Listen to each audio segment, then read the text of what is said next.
It is very discouraging that you were laid off from Boston Scientific. But with a little bit of planning, we can start to figure out, should you actually retire or do you need to go back to work?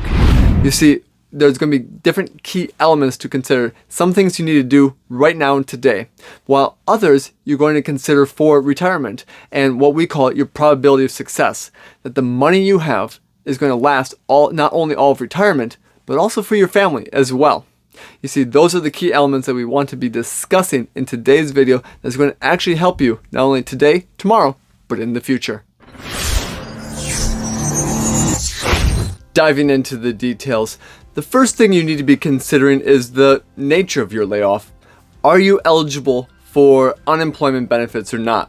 So there's going to be a number of different ways that you can be discerning this. First of all, you can be talking to HR more to determine if you're eligible for a severance package or something that's going to get you by. Now, if that's the case, then most likely you will not be claiming unemployment benefits. And HR is going to walk you through this process, because what they're going to be talking about is the fact that if you take the severance package or you take the amount of money they may be giving you per your service, well then that would be a substitute for your unemployment benefits. So then you would not be eligible to be claiming that. So that's the first thing to understand. And if you are eligible for claiming unemployment, do so as quickly as possible, because we want to get this income started for you so that it's something that can be bridging a gap between where you're at today and maybe either potentially going back to work or figuring out if you want to retire. Now that's what the unemployment benefits would do, but if you received a severance package, that would do the same thing. That would help bridge that gap. So there may be some benefits to that as well. So the first thing you need to do is be understanding where your benefits are and what you're eligible to receive. And if you have unemployment coming to you, make sure you start that process as soon as you can. Now, once we have that structured and set up, now is the time to just take a look at where all of your assets are. So do you have money to set aside in a 401k and retirement plans? Or do you have emergency money set aside in your savings accounts, your checking accounts, and maybe some money market accounts? You see, knowing where your money is actually going to be vitally important, and how you're going to be able to claim money in this time of need. So if you do have bank accounts and emergency money set aside, that may actually be a good thing to use some of that right away. But on the flip side, maybe you actually have some stocks that you were actually looking to sell off. Maybe you have some low capital gains that you can sell off immediately, and this may be a great time to do it. See, all of that will come back down to how we can get through the next number of months while you're putting together the plans in place for what is next. And what that's going to do then is say, again, how can you just get by in this period of time, allowing yourself the opportunity not only to grieve the loss of the job, but also to set yourself up correctly for what you want to do in the future, and not have to be subject to going on the whim and starting to take money from all the different accounts without a plan. So taking inventory of where you're at is going to be very helpful as well, and knowing where the cash is and knowing where to take the money from right now. So whether it's just some stocks and bonds that have very low capital gains, or whether it's even the cash that you have set aside in savings accounts, money market accounts, things like that, those would be very helpful right now. Next on the list would be to take an inventory of where your assets are. And what I mean by this is, if you're going to need to be pulling some money out of your accounts in order to just get by for the next few months until you have a plan in place, well, we need to know where those monies are. So is it just in your 401k, your retirement plans? Or do you have some emergency money set aside in your checking account, your savings account, maybe money market accounts that you have? Do you also have some stocks and bonds that may have some very low capital gains associated with them? Those are different aspects to be considering right now. And what you would like to do in this situation is just get by. So if we take a little bit out of the emergency savings, maybe take a little bit out of the stocks and bonds that have very low capital gains, so there's not really a taxation to it, what that's going to allow you to do then is put the plan in place as to where money is going to be coming from, not only today and tomorrow, but even if you decide to fully retire. Hey, this is Nathan Krampe, and I create these videos because you are likely very ambitious when it comes to your overall wealth plan.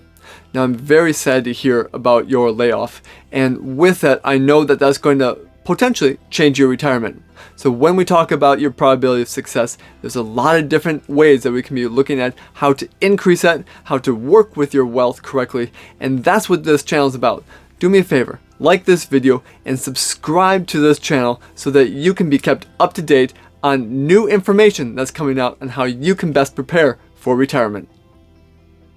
Well then, speaking of a plan, now is the time to review your overall wealth plan, because right now you can really start to look at should you retire or not, and it really comes back down to the numbers.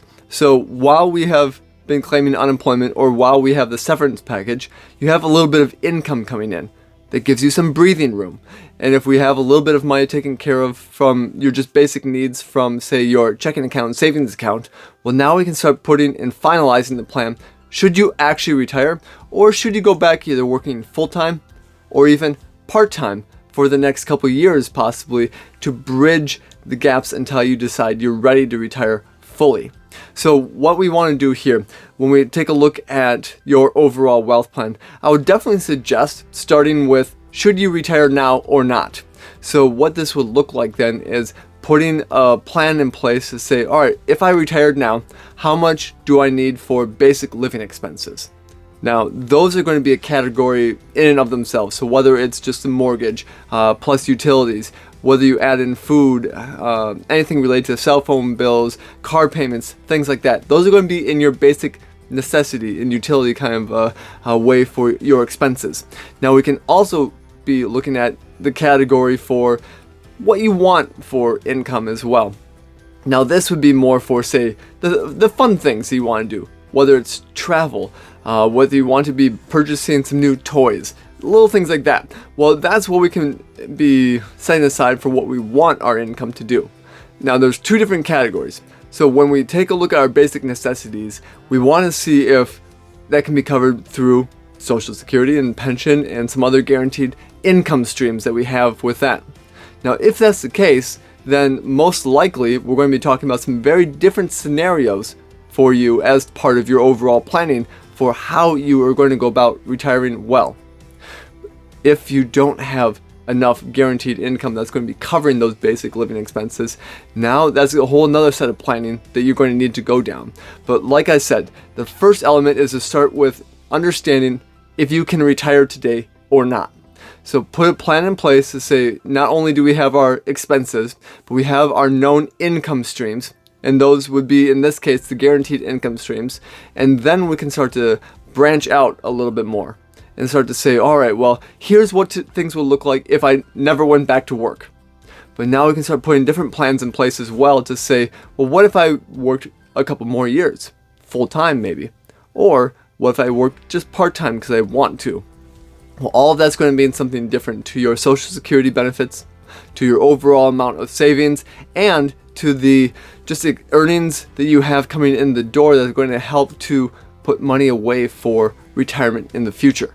Now, all of that is exactly what we want to do, but if it's not needed, if you have the ability to retire now, that's going to really come back to say, now we can start putting the plan in place to look at your income streams and start transitioning your assets into income.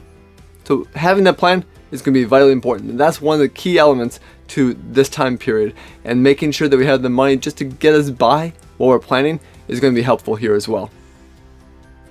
And speaking of income sources, let's take a moment to talk about your pension and your Social Security, because those are going to be big elements when it comes to the guaranteed income streams that you have in retirement.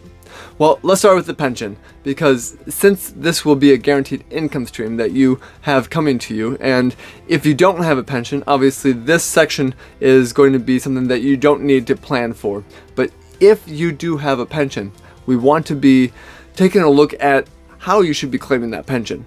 Well, first off, as the nature of your layoff, is the pension fully vested? Did they add some credits onto your pension so that you could be bridging the gap between when you would have been taking it, let's say age 65, and when you're taking it now or able to claim it earlier? So that's something to understand. If they gave you an extra little kicker onto your pension and increase that amount to show you what it would be like at age 65, but able to take it earlier, that may be very helpful to start claiming now. Well, the other elements to note then is your spouse. Does your spouse need to have some of this income as well? And what I mean by this is if something happened to you, is this income going to need to help protect your spouse and his or her income as well? So that's also something to be understanding, because the pension is such that you could actually claim it as a single life, meaning it's going for your life only, and if something happens to you, then it goes away. But you could also claim it for a joint life between you and your spouse. And if that's the case, depending on how you take it, the money will be there for you, and also there will be some money set aside for your spouse in the event of your passing. Now this will be guaranteed depending on how you take it. You do have what's called period certains, which go for a period of time, or you have a lifetime benefit as well. But this all comes back down to the planning, because we don't want to have your spouse being in the dark if something ever happened to you just because we took a single life pension. So I definitely say look into the pension and really take stock of not only should it be for your life, but should you have it for your spouse's life, and did you get an extra benefit as part of your overall layoff? So that's going to be some of the planning that we need to go to and go through for your pension. But we can do the same thing for your Social Security, because really speaking, it may be that taking it now, say earlier, whether it's age 62, 63, 64, that may or may not be that helpful for you. And what I mean by this is we have a couple of different elements we want to do with Social Security. We want to maximize how much you're receiving in benefits, but we also want to minimize how much you're taking and claiming from your overall wealth plan and all of the assets that you have accumulated through the years. Well, that comes back down to health history, your medical records, your longevity, let's say in the family, your spouse as well, their age. Do you have minor children in the house? All of that's going to be taken into account here. And again, we want to know where your break-even points are, because if your break-even point, and I'm just throwing out a number here, if your break-even point is age 75, what that means is before age 75, it would actually be better for you to have claimed your benefits earlier. So let's say at age 62, because then what we'll do is it'll give you more benefits up until the age 75. Now, if you pass away before that, then you have claimed more in benefits from Social Security than if you had waited. However, let's say, again, using that 75 as our number, if you made it past your 75th birthday, then it would be such that waiting to claim your benefits, let's say to your full retirement age, or even up to age 70, would have actually been better off, because you will claim more in benefits every day past your 75th birthday than if you had claimed them earlier. So that is really something to know. And this can mean hundreds of thousands of dollars of difference between you and your spouse over your retirement period. So this is not something to take lightly. I would definitely say do the work here. So as part of your overall planning, do the work to understand when you should be taking your Social Security. Should you claim early, or should you postpone it and claim later? Now that's all going to come back down to, again, how your retirement is going to look. So this is all something that you're going to need to be doing most likely in the first couple months of your layoff. So just understand that. And if you need help, obviously we will be here for you to provide some assistance with some of the Social Security calculations for you and the pension and some of the other aspects. So give us an email, info@lionswealth.com, and we'd be very happy to run the calculations for you without any charge. Alright, now that you have your plan in place and really the understanding if you should retire or not, now we can start looking at the other elements too. So we've already talked about the pension and Social Security. Well, another key element in this period of time before Medicare age is understanding your health benefits. Now, as part of your layoff, did you receive part of, let's say, a retiree medical package, or something that would bridge the gap between where you're at today and getting you up to Medicare.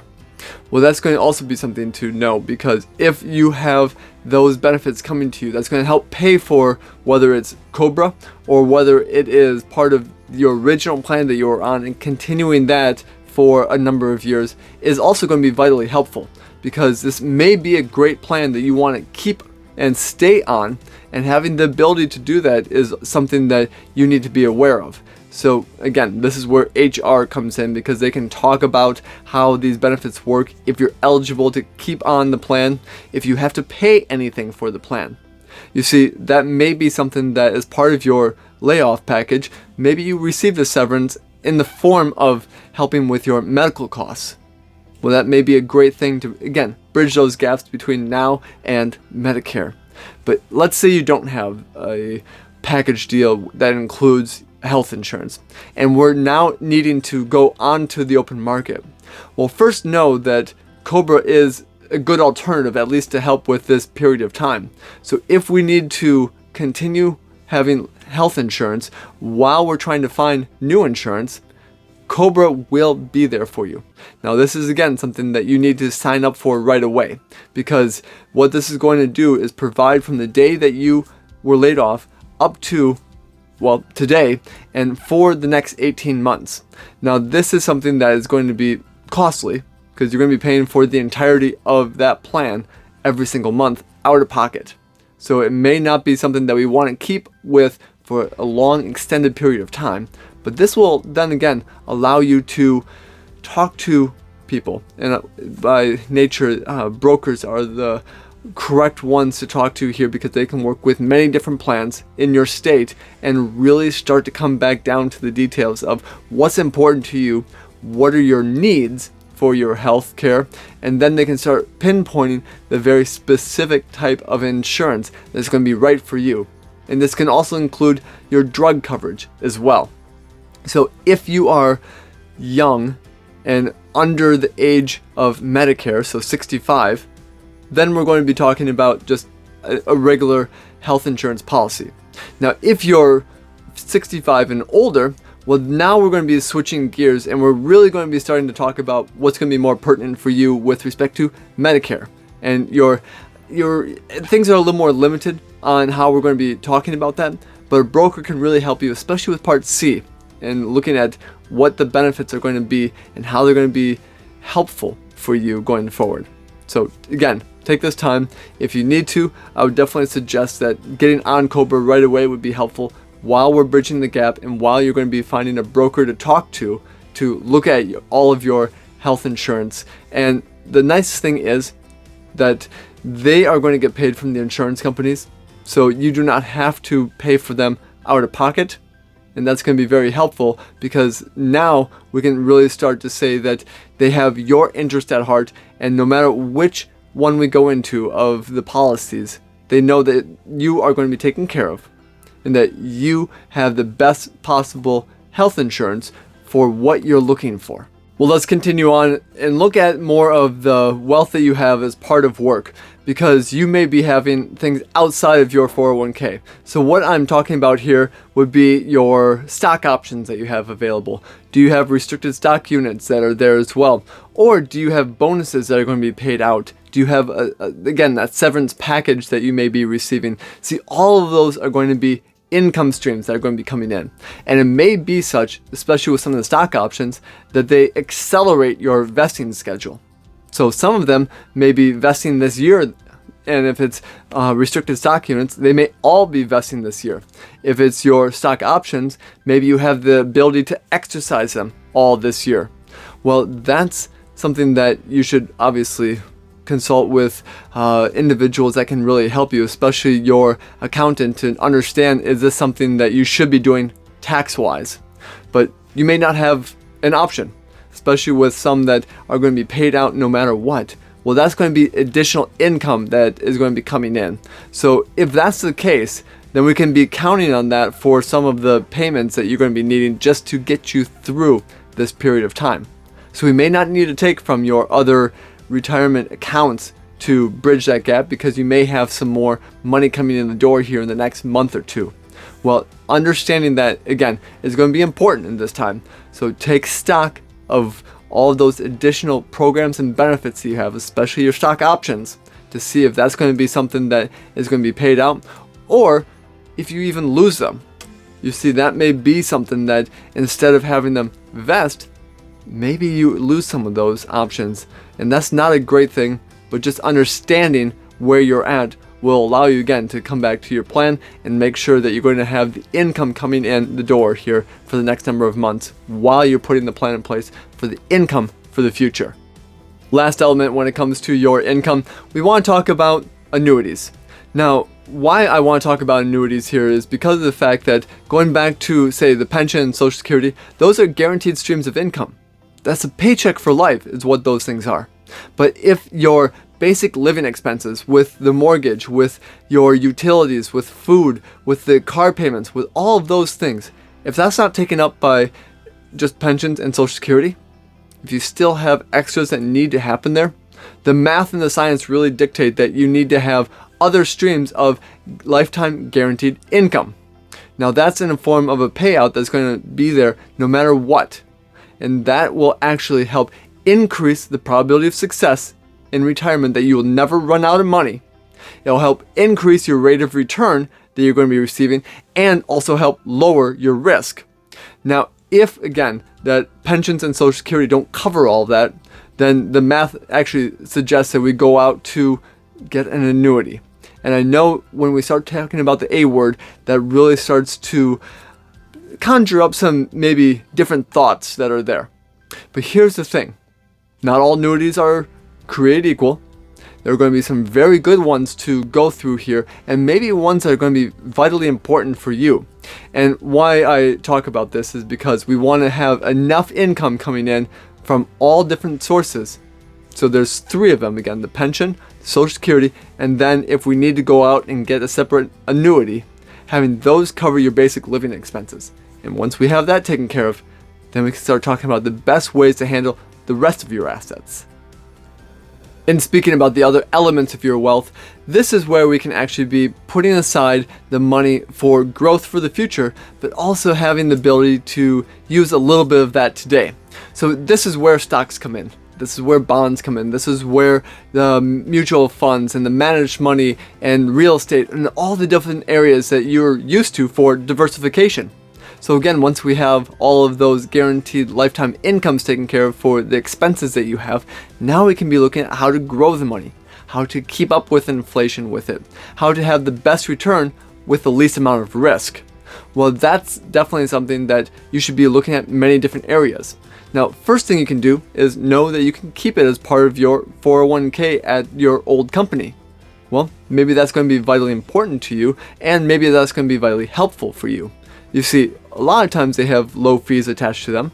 They have some great investment ideas for you to be invested into, and that may be very helpful. Now, with that, we also want to be understanding that there's ways you can take money out of these accounts that you may not be able to as part of your IRA account. So just know where you want to be holding the money as well, and what your needs and uses for it are. Now, if it comes back down to just the investment side of things, there may be other and better ways to be invested than just your 401k. And again, this comes back down to what is in the investments in your 401k and how helpful they're going to be for the future. Now, if you need other elements, so whether we need to add in some real estate that's not part of your 401k, whether we need to add in some ways to have some income coming in the door that may not be part of a mutual fund. Well, those are some things that we can start saying, well, maybe we need to be transferring the account to an IRA account. This is something that you manage. This is something that we can be going into many different elements of investments. And if we do this correctly, you may actually come out better and ahead. But it really comes back down to knowing and understanding, should you keep it as part of your 401k, because there may be some really good ways that we have low fees and the ability to withdraw money out of there in a way that you may not be able to as part of the IRA account. So those are all elements to consider at this point in time as well. And again, it comes back down to the planning. So what we talked about earlier, if you have a little bit of money from the emergency funds that are going to help get you by in this period of time, that allows you and affords you the opportunities to spend a little more time to working on should you keep it as part of your 401k or should you be working to transition it to another account.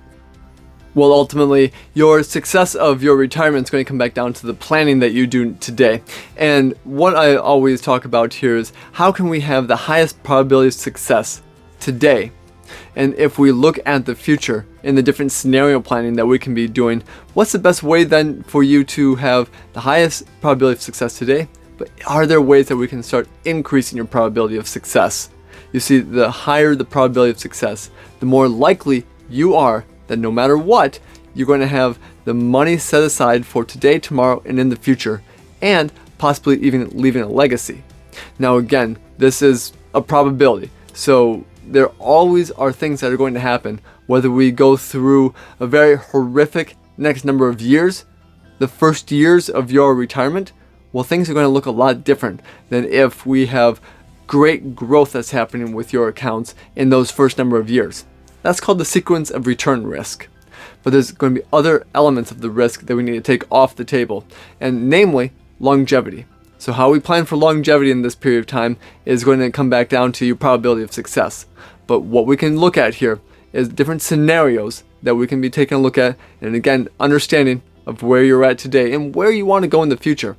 And then we help to bridge those gaps with what I call advanced planning. Now this takes into account wealth enhancement. So how do we grow the money and have tax mitigation a part of it here? So how can we keep taxes as low as possible?